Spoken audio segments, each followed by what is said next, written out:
really high on him. So let's go ahead, spin the wheel again. This time with Gray's Able included. We'll see if we get him.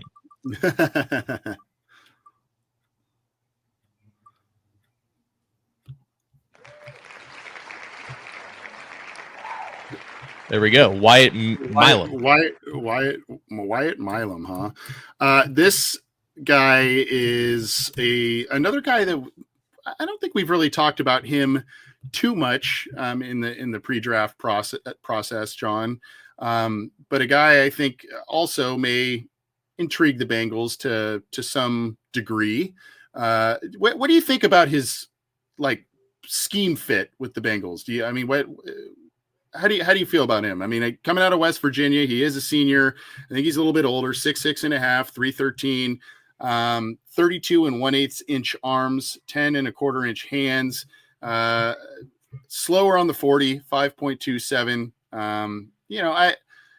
What do you think about this guy and his fit with the Bengals? I think it's interesting because he only played tackle there. He played a little bit of right tackle, but mostly left tackle to finish his career, and very solid against, Big 12 defensive lineman, which is not always so indicative of future success in the NFL. But the fact that he's 6'6" and he kind of bends at the waist, if you were to move him inside to guard, I feel like maybe that wouldn't necessarily be the best thing for him. Wasted potential, yeah.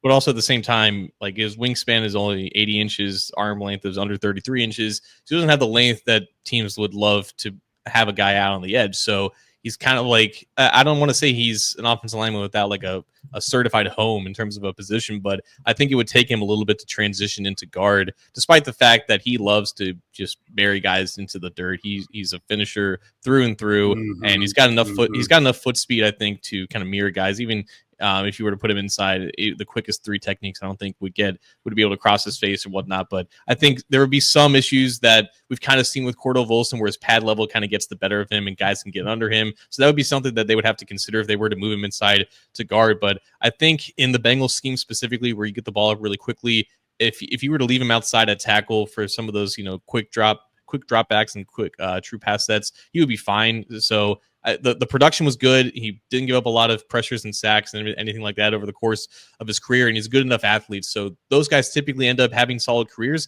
I just think with the Bengals, if they were to move him inside the guard, there's a little bit of projection there, specifically with his body type. Yeah, that's the thing that concerns me, and likely probably some other teams, is just that tweener style, right? He's kind of shorter arms, like you meant. Big guy, looks the part, just coming off the bus type of thing as an NFL tackle, but the shorter arms and everything. But like you said, bends well and moves pretty decently. It's like he's got some tackle skills, but some projection at guard. So it's kind of this in between in limbo with him. He had a decent RAS score. I think it was around the 7.85 range.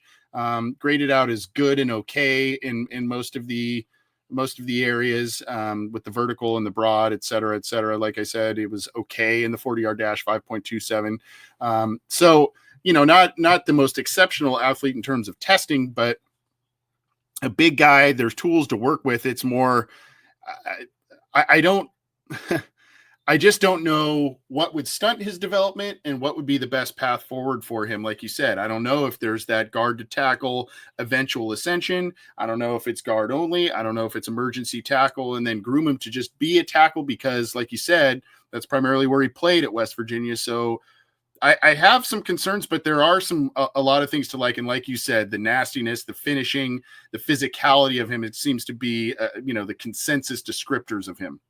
Yeah, not one of the guys that they've met with in this pre-draft process. But again, if you're in a situation where you haven't drafted an offensive lineman in the first 2 rounds, I think he could be one of those guys that falls under the radar just because there's uncertainty as to where he'll play. So he could be in consideration